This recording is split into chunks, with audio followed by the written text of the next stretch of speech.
కోరుతున్నా. ఈ రోజు పెద్ద పెద్ద అధికారులు, నాయకులు ముఖ్య అతిథులుగా రాబోతున్నారు. కాబట్టి ఈలోపు మనం పాటలతో ప్రోగ్రామ్ ని స్టార్ట్ చేసుకుందాం.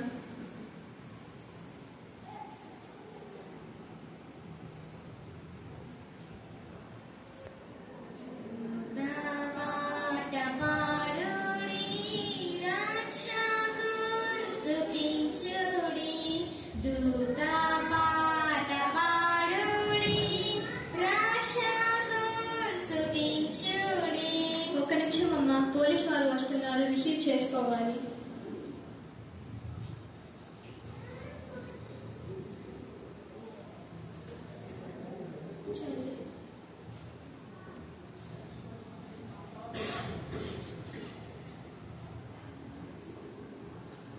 ఎవరయ్యా నువ్వు? పెద్ద పెద్ద వాళ్ళు వచ్చే స్టేజ్ మీదకి నువ్వు వస్తున్నావు. పో ఇక్కడ నుండి పో.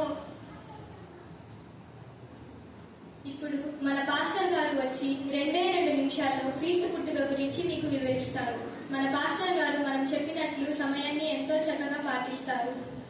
యేసుక్రీస్తు, యేసు అంటే రక్షకుడు, క్రీస్తు అంటే అభిషేకుడు అని అర్థం. యేసుక్రీస్తు కన్య మరియ గర్భంలో పశువుల పాకలో జన్మించాడు. పాస్టర్ గారు ఒక్క నిమిషం, కలెక్టర్ గారు వస్తున్నారు, రిసీవ్ చేసుకోవాలి.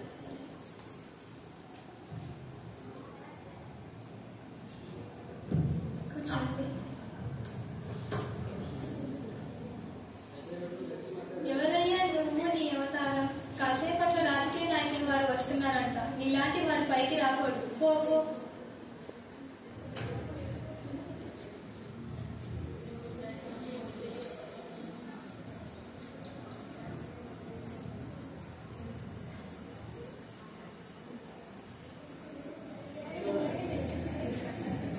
మీ అభిమానానికి నా వందనాలు.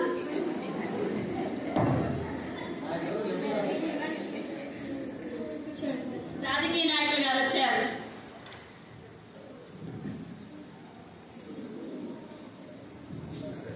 ఎన్నిసార్లు చెప్పాలి నీలాంటి వారి పైకి రాకూడదని? ఇక్కడి నుండి దూరంగా పోవయ్యా. పాస్టర్ గారు, రాజకీయ నాయకులు వారికి టైం లేదంట, వాళ్ళు త్వరగా వెళ్ళాలంట. కాబట్టి మీరు ఒకే 1 నిమిషంలో ప్రార్థన చేయండి, కేక్ కట్ చేసుకుందాం. ప్రభువా, ఈ క్రిస్మస్ ప్రజలందరితో ఘనంగా జరుపుకుంటాము. మీ సాయం చేసినందుకు మీకు వందనాలైనా. చేయవలసిన ప్రతి ఒక్కరిని దీవించి ఆశీర్వదించండి. ఆమేన్.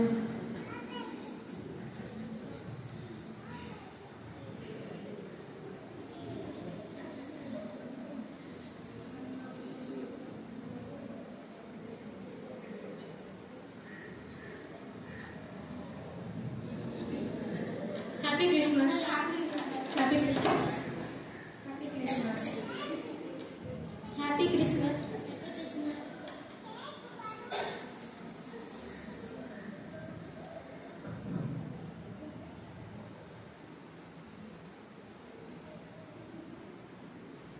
ఎవరక్కడ? ముఖంలో కాంతి ఆకర్షణీయంగా కనిపిస్తుంది. ఎవరో వెళ్ళి చూద్దాం. ఎవరయ్యా నువ్వు? క్రిస్మస్ నా జన్మదినాన్ని ఎలా జరుపుకుంటున్నారో చూడాలని, మీతో కలిసి ఆనందించాలని వచ్చాను. నిజమైన క్రిస్మస్ అంటే క్రీస్తును ఆరాధించడం, క్రీస్తును కలిగిన. బర్త్డే అంటే బర్త్డే బాయ్ డ్రెస్ తీస్తారు. బర్త్డే బాయ్ లేకుండా బర్త్డేని జరుపుకోరు. కానీ నేను లేకుండానే మీరు నా బర్త్డేని జరుపుకున్నారు. ఎవరైతే నాకు చేయాలనుకుంటారో బట్టలు లేని వారికి బట్టలు ఇవ్వడం, ఆహారం లేని వారికి ఆహారం పెట్టడం, అవసరతులు ఉన్న బీదలకి చేస్తే నాకు చేసినట్లే కదా. కానీ ఈ రోజుల్లో క్రిస్మస్ అని చెప్పి మీరే పిండి వంటలు వండుకుంటూ, మీరే తింటూ, మీరే మంచి మంచి బట్టలు వేసుకుంటూ ఉన్నారు. మీ హృదయాన్ని శుభ్రం చేసుకోరు, కానీ పండగ పేరుతో మీ ఇంటిని మాత్రం బాగా శుభ్రం చేసుకుంటారు. ఏది ఇప్పుడు దాకా నాతో మాట్లాడినాయని? అయ్యో, నేను ఇప్పటి వరకు క్రిస్మస్ చాలా ఘనంగా జరుపుకున్నానని ఎంతో సంతోషంగా ఉన్నాను. కానీ క్రిస్మస్ అంటే క్రీస్తుని ఆరాధించడం, క్రీస్తుని పోలి నడుచుకోవడం అని గ్రహించలేకపోయాను.